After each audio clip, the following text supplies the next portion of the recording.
Hey everyone, it's Steve from stevesvanilla.com. How are you today? Sorry about the bumps at the beginning of this.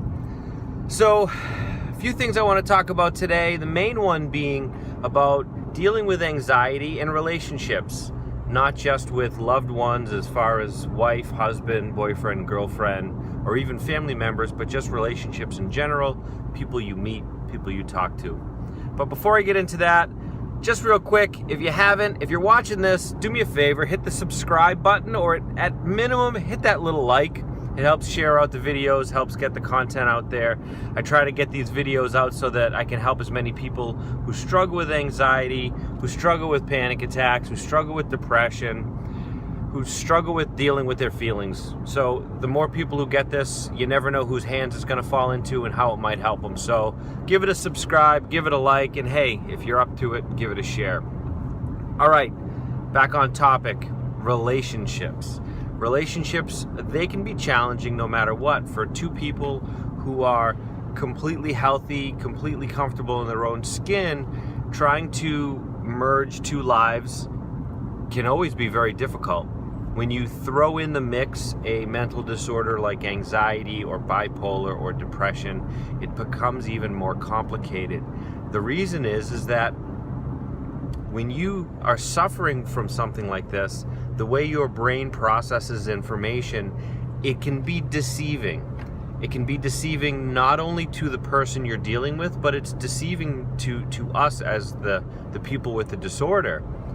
When we interpret information, when things come in, oftentimes we feel as though we're being picked on or singled out or insulted or accused of something.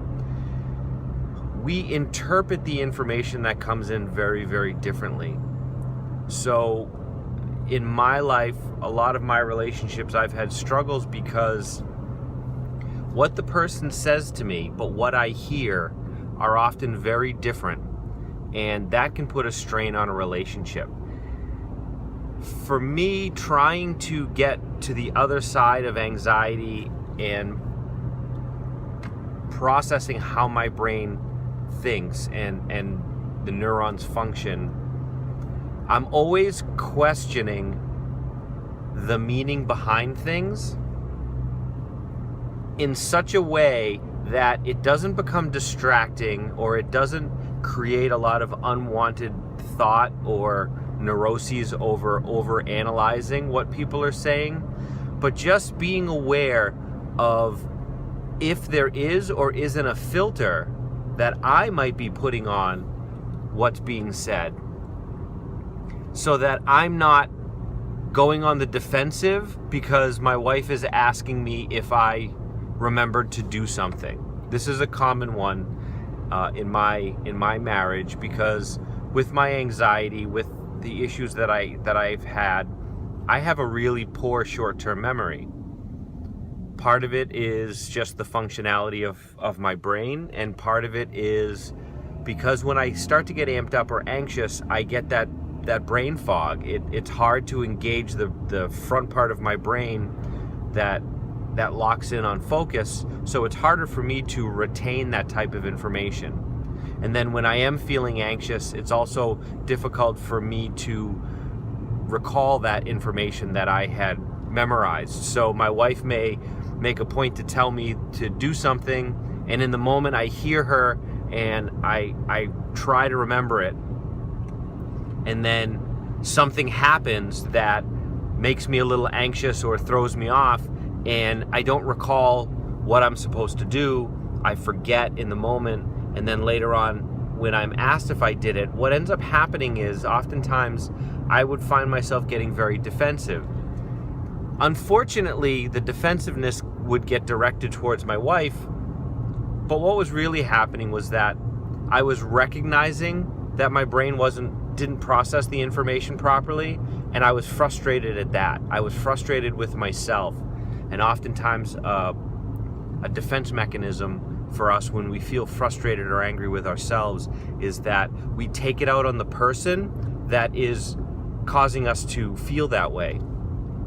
So unfortunately, when someone would ask me, if my wife would ask me if I remembered to do something, if it was something that I had forgotten, oftentimes my response would be one of frustration and anger, as if I was being accused of something.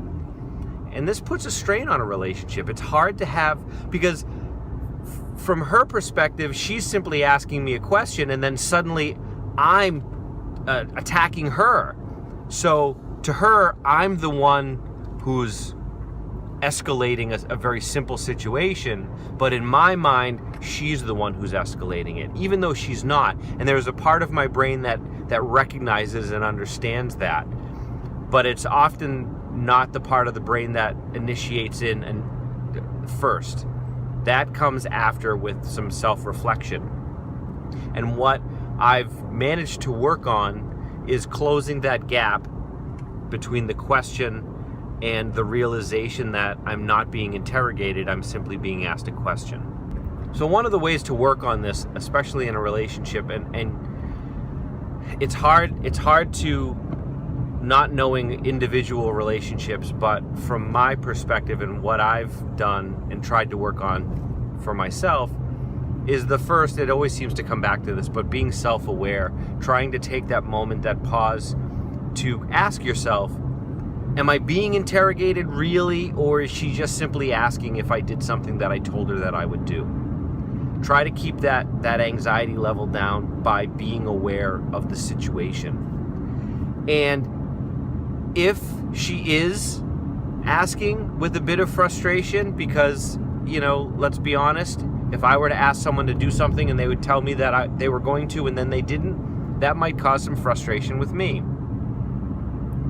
So try to be aware of the fact that maybe you did say you were going to do something and you didn't, whether it be an errand, picking something up at the store, or sometimes, it has to do with going out and doing something.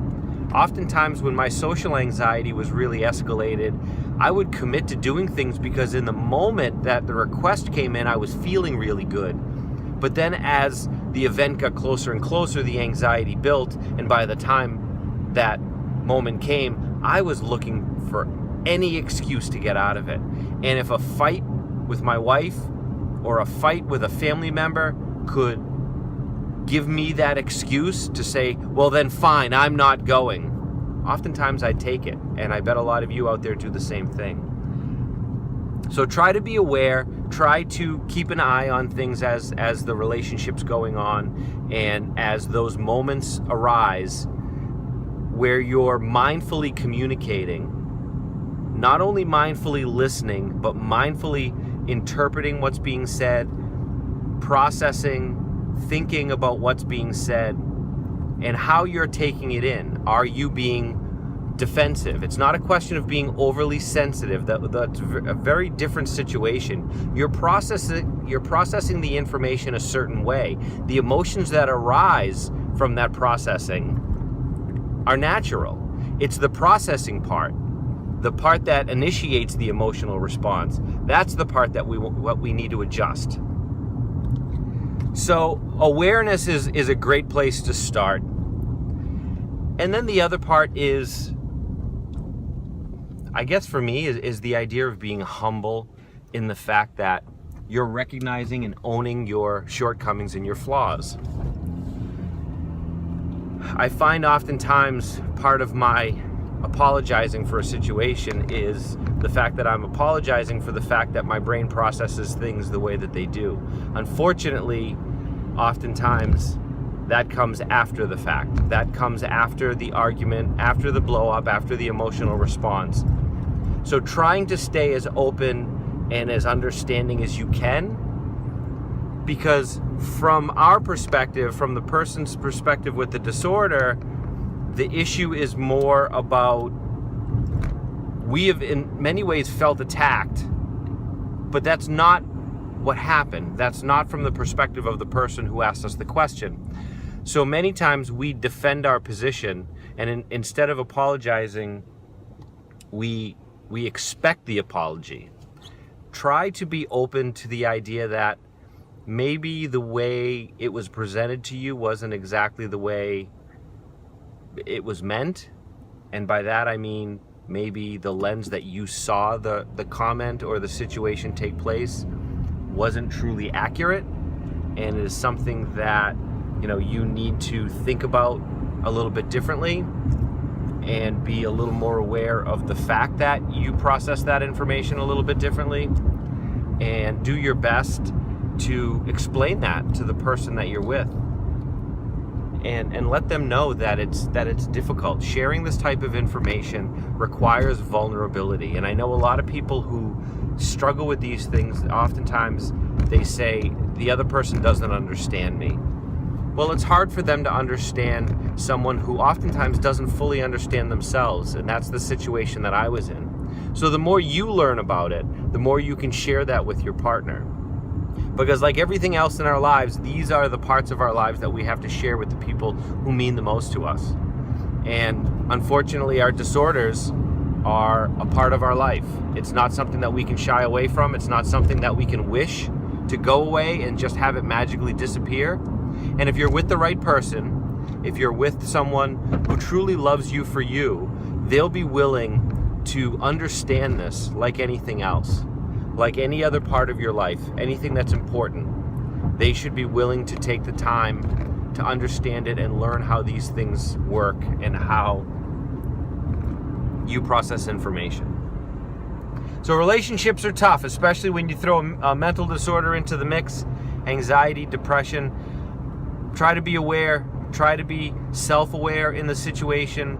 Always approach things from a humble nature of love, of caring. Do your best to explain and be patient, not only with yourself but with the other person in the relationship. It can be challenging. Relationships can be challenging no matter, relationships can be challenging no matter what, and when you start mixing in mental disorders, they get even more so. So that's it for me. That's my little chat on relationships. Do me a favor, shoot me a comment down below and let me know. Are you in a relationship? And if so, how do these issues impact you? What are some of the challenges that you've seen come up, and how have you managed them? What have you done? Have you done something differently? Have you figured out a way to communicate with your significant other that has helped the situation? Or do you recognize a pattern that makes it more difficult? Are you doing something, are you making the same mistake over and over again that's starting to really damage the relationship and cause problems and even more anxiety or fear or depression? Let me know right in the comments below. And as always, if you have a question, want to reach out to me directly, my email is steve@stevezanella.com. I love getting emails and requests. Please hit me up. I'd love to hear from you. And until we talk again, have a great day.